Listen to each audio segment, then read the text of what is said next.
यार भी राह की दीवार समझते हैं मुझे। मैं समझता था मेरे यार समझते हैं मुझे। जड़ उखड़ने से झुकाव है मेरी शाखों में। दूर से लोग समरबार समझते हैं मुझे। क्या खबर कल यही ताबूत मेरा बन जाए। क्या खबर कल यही ताबूत मेरा बन जाए। आप जिस तख्त का हकदार समझते हैं मुझे।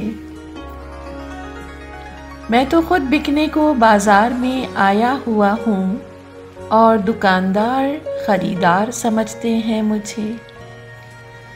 मैं बदलते हुए हालात में ढल जाता हूँ। देखने वाले अदाकार समझते हैं मुझे।